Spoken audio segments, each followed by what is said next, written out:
Hello and welcome to All Villa No Filler, a podcast all about Aston Villa, the world's greatest football team. Remember, please to subscribe to the show, follow us on Spotify, Apple, YouTube, and wherever else you get your podcasts. Right, so 1 week we're all on a high after a great result in the FA Cup. The next, Villa failed to beat a team in the bottom three, playing with 10 men for most of the game at Villa Park. We'll chew the fat on all that in a moment. And later, Frankie serves up another of his world famous spicy questions. But first things first, Frankie, how are you? Well, I mean, for those listening on audio, I just need to describe that George currently looks like he's sort of emerged from a cloud and he's speaking to me like God from up on high, imparting his wisdom upon me. And your knowledge of Aston Villa is godlike, George. So I think that kind of correlates with your current sort of look on camera right now. Yeah, I think so. I'm sort of standing up here. I'm looking. It looks like I'm just looking down on Frankie, as I often, in many ways, I've looked down on Frankie all through the years that we've known each Yeah, other. But yes, dispensing my wisdom, my knowledge about Aston Villa Football Club as best I can. It feels great. yeah. No, I it's feel I it's feel very superior. It's a good place to be. I'm one of the little people down here. I hope you feel good about yourself up there, don't you? Yeah, I feel good. I feel Um, I feel I feel I feel all right. I mean, after the result yesterday, oh, it's still lingering above my halo. oh my, So that was disappointing. Frankie, let's just get it. Let's just get get it to over and it. done with, like ripping Yeah. off a plaster. Mm. How did you see the 1-1 draw against Ipswich yesterday? You're playing against a team that's in the bottom three with 10 men for about an hour of the game. It's Mm, pretty disgraceful not to win it. And like mm, I don't use that term lightly. I think for 2 years it's been incredible under Unai Emery. And I think the frustrations with this season come from us making the same mistakes every single time, being very predictable in making those mistakes. And ultimately, within games looking absolutely fantastic for large portions of it, but always looking like we have a vulnerability that means that no matter how good we can sometimes look, we pay the price somehow because of our flaws. And you know, the frustration is knowing how good we can be, how good we are, and it just does not matter because those flaws simply don't go away. And yesterday, I think, Aston Villa had an XG of 2. Ipswich had an XG of 0.36. Villa had 25 shots to Ipswich's 4. We had 47 touches in the area. Ipswich had 9. But on shots on target, with 25 shots, we only had 6 on target, and Ipswich had 3 from their 4. Now, look, Liam Delap and Amari Hutchinson are two very, very good players. I think Liam Delap, particularly, is a player who can go to the very top in football. I think he can play for a Champions League club eventually one day. I think he's got enough about him and his game that I think he's going to be a top level striker at some point. Um, but for Aston Villa to allow that ball to get into the area, I think it was Hutchinson got in past Matson, got it in, and then to have 3 defenders in there, you've got Mings, McGinn, Disassi, and it felt like Mings a bit in sort of just looked a bit static, maybe to put it like that, to not be aware of, for none of them to be aware of where Delap was. For us to concede in the situation we were in, piling on the pressure to them, it just summed up Villa. And I felt the same the other week when I went to Celtic and we went 2-0 up in 5 minutes. And I sat there and I thought, well, we'll give them a goal. So I still think we need a third to put this firmly to bed. And we went and did it. We went and gave them 2 goals. And it was exactly what I said a week ago, George. I said, if you expand out beyond a year to Boxing Day, December 2023, when we're 2-0 up at Man United, they come back and win 3-2. We played Burnley a few days later. We just about win 3-2 in the last minute. It's all over the place. And then the amount of games where we've been 2-0 up and then teams have come back at us. Brentford last season, Luton last season, Chelsea, Nottingham Forest, all of that last season. And then this season, that pattern has continued in every single game. No matter what it is, no matter how dominant we are going to concede a goal at some point. And I don't know what the reason for it is. I don't know whether it's because of our structure. I don't know whether it's the coaching of the defense. I don't know whether it's because there's a mentality within our players that's just a bit too casual. Maybe we just, and therefore, if there's a certain game state in which you're trying to maintain possession and exert our control, we sort of fall asleep when the opposition team lifts it, and maybe we just get caught all the time with these sucker punches. I don't actually know what it is. That's why Unai Emery and the coach staff are paid the amount of money they're paid to fix this But it just yesterday was a perfect example of the fact you cannot trust this team because, we're on an absolute high last week. I was raving about how brilliant we looked. And there were moments yesterday where Villa looked absolutely brilliant. Again, we do. We always look brilliant going forward at times. But once again, we didn't take enough of our chances. We always concede a goal and we pay the price. And unfortunately, it just feels like Europe is, not just Champions League, but Europe is looking quite risky now. I'm not sure we're going to get it. Yeah, I mean, it certainly you can certainly argue the point. We are not good at controlling games, managing games. Our game management is really, really poor. I think in defense of our defense, we've had about 15 different centre back partnerships Yeah. this season. Yeah. Kamara goes off. I mean, is it a cursed position, Frankie? If you play centre half for Aston Villa, are you going to is it like Final Destination? At some point, the Grim Reaper is going to find you and break your metatarsal or something. Yeah. There's a Like, Birmingham City fan there with a voodoo doll just cackling to himself, isn't he? Yeah. It's the one thing that's brought him joy in his entire life is that. Yeah, it certainly feels that way. I mean, another really early injury as well in the first half. So Kamara has to be subbed off, who, to be fair, has been a very good sort of substitute in that position this season. I mean, he's a fantastic player anyway. He has had experience of playing centre back earlier in his career, but he's not a centre half, obviously.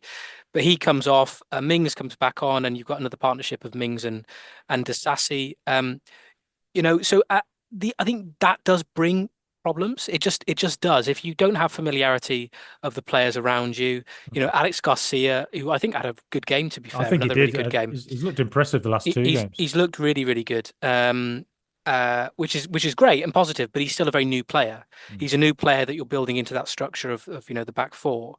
And yeah, it's a combination of players rotating, players being injured, which I do think is having a big effect on the team, and players who you could normally rely on just having a bit of a drop in form. I don't think Konza has had a lot of pressure because he's been up until now the only kind of fit centre half we've had for most of the season.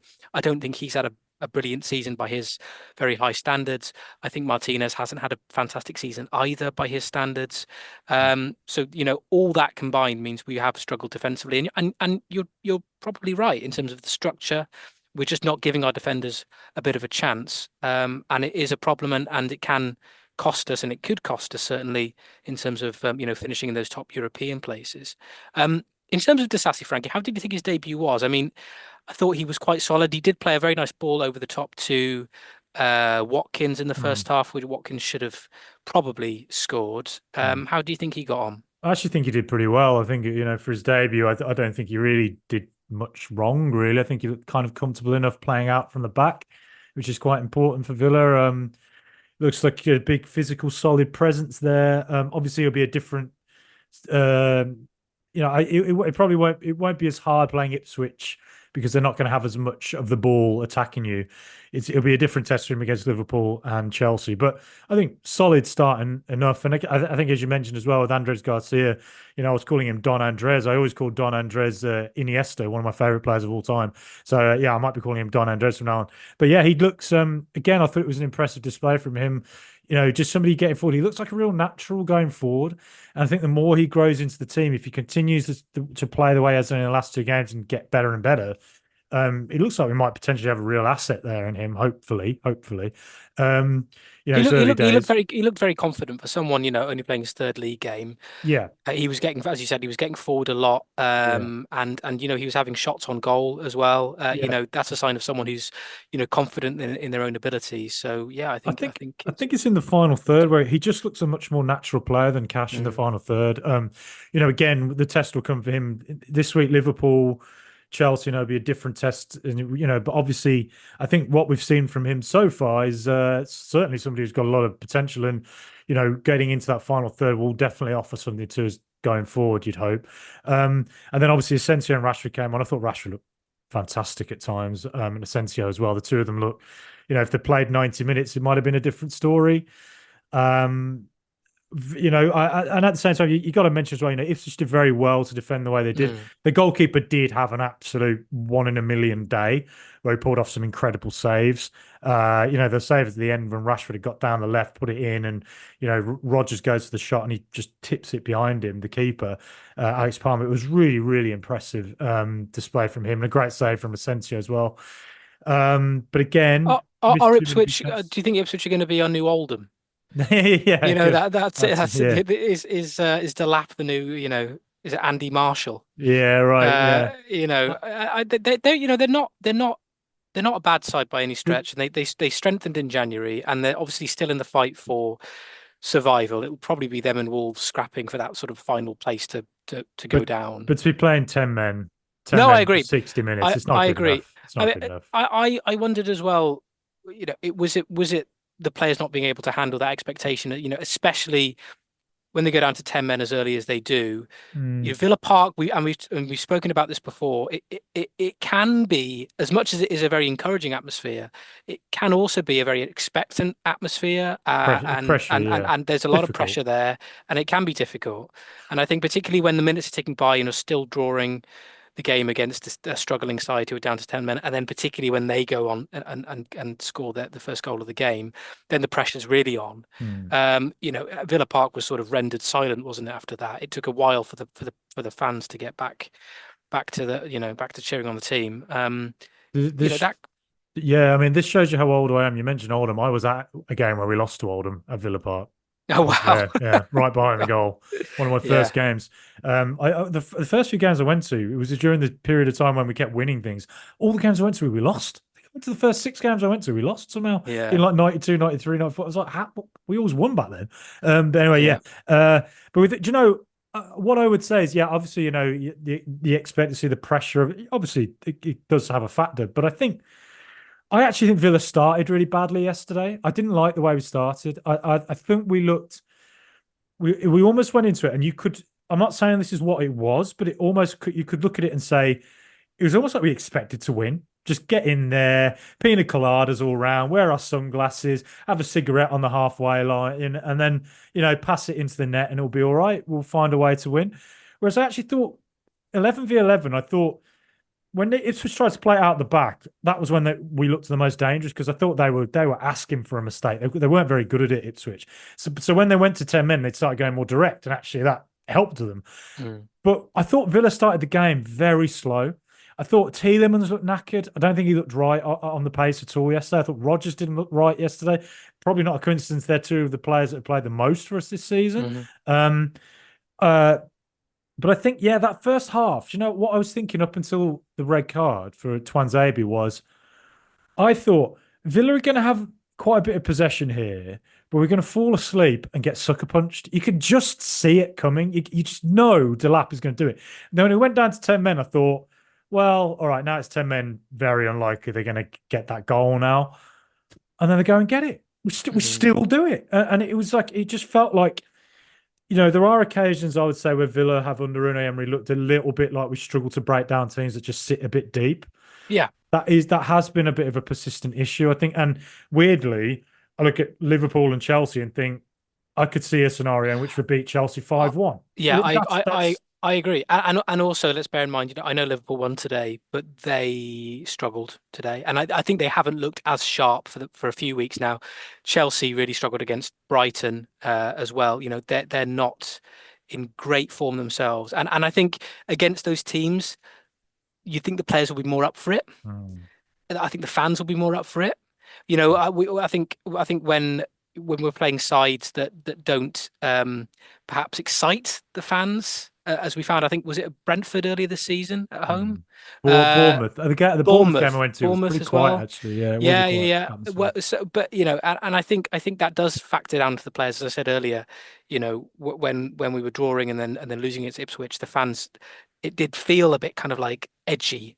Mm, And I think that does translate to the players. And I think we'll probably see a different atmosphere against Liverpool and Chelsea, which mm, which will hopefully all go well. But the concern is, as you said, Rogers Tielemans looking knackered. This is just the mm. start of a huge run of games that we've got now Again, until the it's start mad. of The March. game volume's Um, insane. so that is a a concern. This, as I said, this is the first game of that run of five. Mhm. Could we have used Iran? So I mean, someone like Yeah. him that Why? that could have come on and just spanked a shot from 30 yards and scored the winner. It did feel we were lacking just that bit of magic yesterday. It is a question about Watkins. I mean, his numbers, are amazing, assists and goals wise. I mean, I love Watkins. If you watch him live, you see how much great work he does. I actually said yesterday with Watkins on the live show is that when you watch Liam Delap looks like to me like someone who's always played as a striker as a kid. Watkins to me doesn't look like someone who grew up playing a striker. And a lot of the time, if you whip a ball into the feet of Delap, he's going to hold it up quite well a lot of the time. I often find with Watkins, it does tend to bounce off him a lot. But where Watkins is really good at taking it is when he just is able to come a bit deeper, get the ball and turn and then drag a team up the pitch. He does hold it up. He does win it. I'm not saying he doesn't do that. But I think the fact that he looks better when he can drag it up the pitch is maybe links back to when he was a winger. But a question about Watkins, like I say, I'm the president of his fan club. I love the man, and I think he's very close to breaking Gabby's record now. Yeah, 5 off now. But what I would say is, he has missed the most big chances this season of any striker in the Premier League, or of any player in the Premier League. Obviously, if you look at the numbers, Haaland, Isak, all of those are up there with him. So everybody misses big chances, right? But I would look at Watkins and I think it has been quite costly this season. Some of the chances he's missed. I think of the Brighton chance right at the end of the game, which would have won it 3-2. And had a few more of those gone in, even just 3 or 4, that probably means 5 extra points potentially. Yeah. It's just, I think he'd be frustrated in it himself. He probably, I think he's got 11 Premier League goals this season. I think he'd probably looking at it and thinking he could have 15, 16. But yeah, I think that has been a factor as well. Just that his profligacy on occasion has proven somewhat costly, but at the same time, Aston Villa aren't in the Champions League without him, and we're probably not as high in the table without him as well. Like that's the thing with it. It's just that I just wish he'd. I think he himself was probably frustrated he's not got as many as he probably could do, but he's still, obviously contributing massively to Villa as well. So that's not me being all negative about him. I keep hearing this, after yesterday in the live show, people saying there was negativity. It absolutely is not negativity at all. I think I don't know what people expect when Villa have just not beaten a team in the bottom 3 with 60, playing with 10 men for 60 minutes. It's not negativity. It's more a case of, I know how brilliant Aston Villa are. I know how good Unai Emery as a coach is. I know how fantastic a lot of these players are. It's just frustrating to see Villa not quite being able to reach the levels we're at when we're consistently making the same mistakes over and over again. We keep conceding all the time. We miss the big chances, and it's the fine margins of we're creating all these chances. If we could just score 1 or 2 more, as well as stop conceding all the time, it feels like we do make a that a big lot. difference. It feels like we do a lot of the hard work. Yeah. In terms of the possession, in terms of chances created, in terms of build-up play, all that can be very, very, very good. And it's that sort of final piece of the jigsaw, really, which is, stopping the cross where Delap scores, or Asensio's shot goes in yesterday. Yeah. It's these really fine margins where we're not nailing it, and that is costing us. It's costing us points and it's costing us places. We are a better team than we're showing.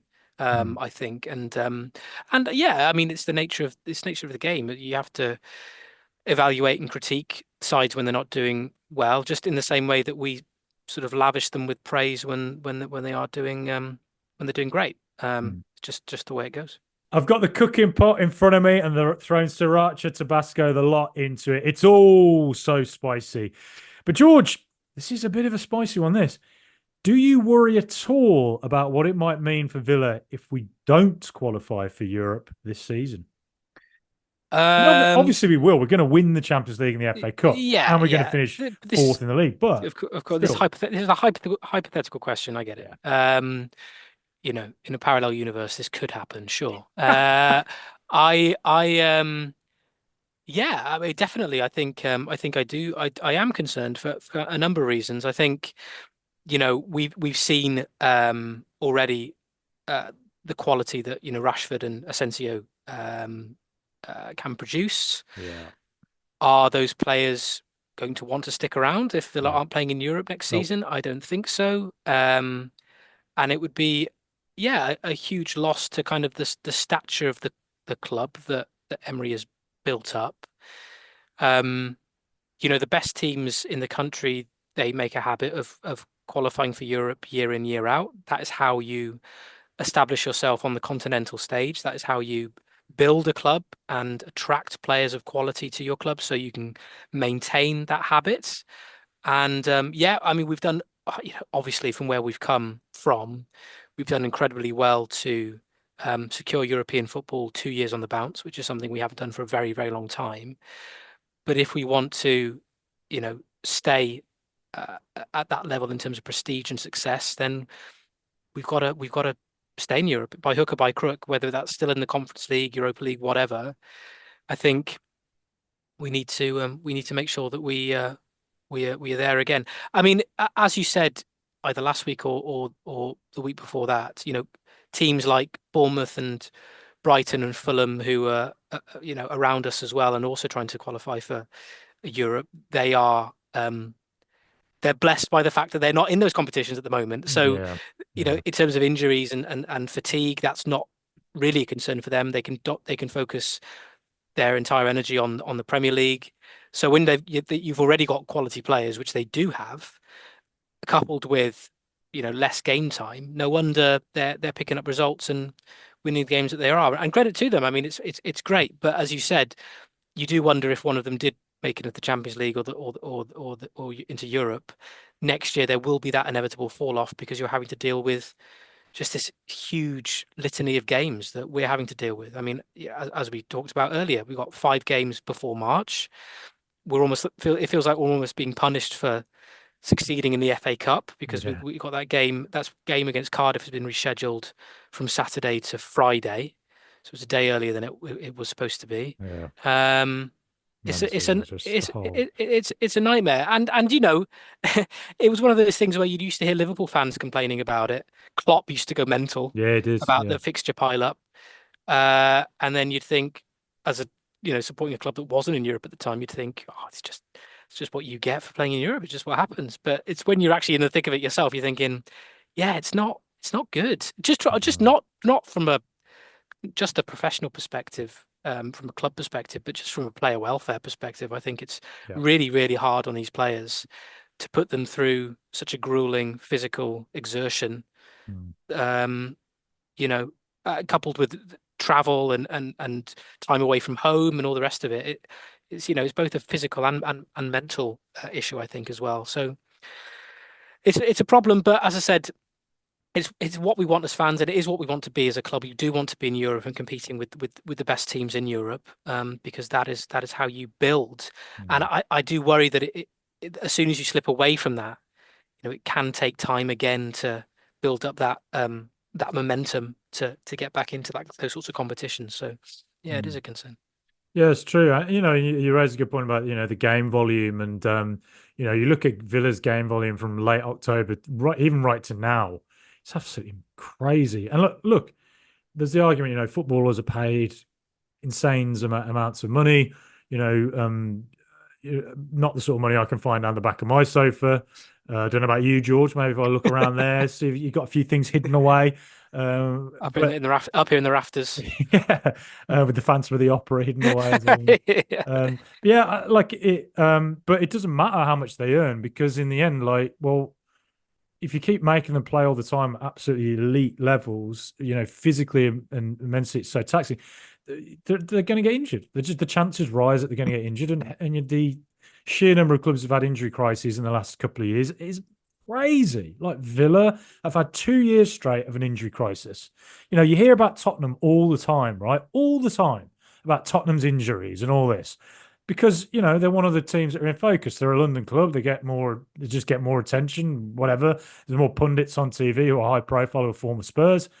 Aston Villa have had 2 years straight of continuous terrible injuries all the time that have disrupted us, and we've just come through it amazingly well. It's a real testament to Emery and the players to come through. But you look at other teams. Newcastle paid the price for it last year with awful. Man United, they just lost Diallo for the rest of the season. They have constant injuries for pretty much 2 years now.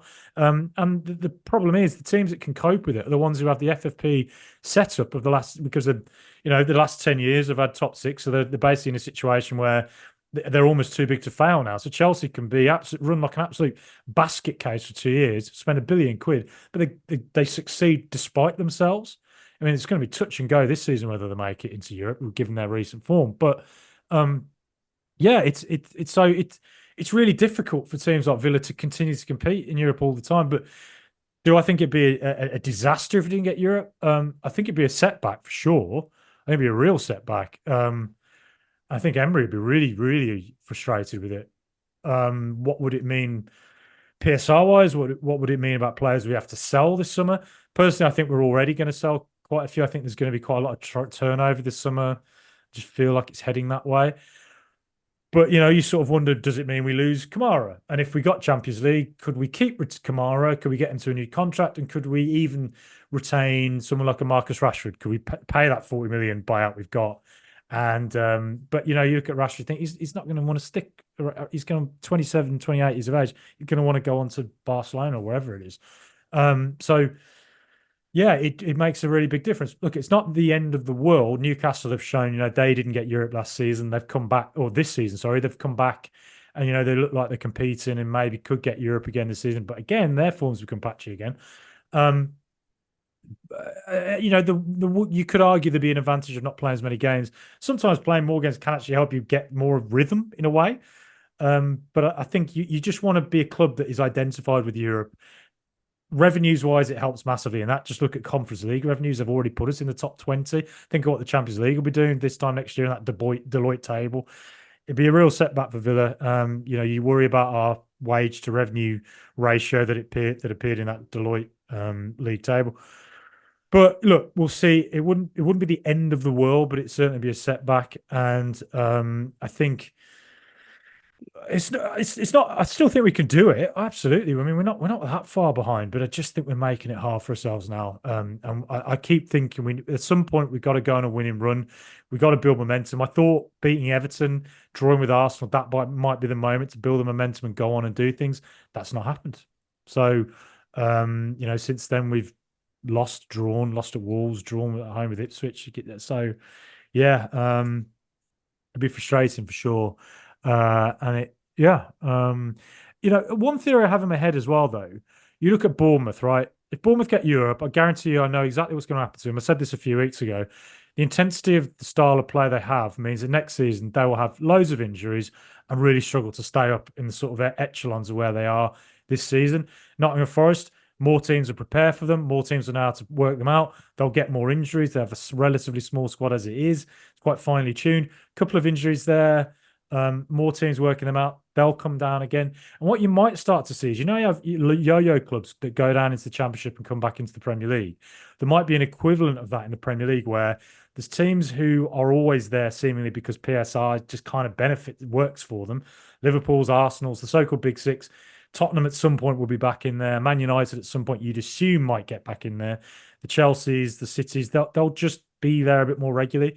But what might happen is a few yo-yo teams like Villa might be right up there again one season and then fall back down again and then back in again. And, a Forest might do it, or I feel like if I was to guess who the two yo-yo teams might be, I would say it might be Newcastle and Villa.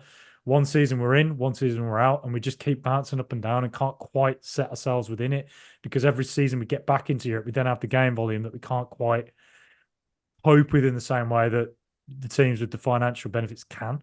That's one theory, and I'm very interested to see if that actually is the way it goes in the next few years. And I think Villa, look, I don't think it's the end of our European journey if we don't get Europe this season. I still think we might, but I certainly think it'd be a frustrating setback for us, and I slightly worry about the sort of players we can retain. But then, you have to start again, and who's to say we can't go again and get with some really good new players and work our way back? But yeah, it would be a setback for sure.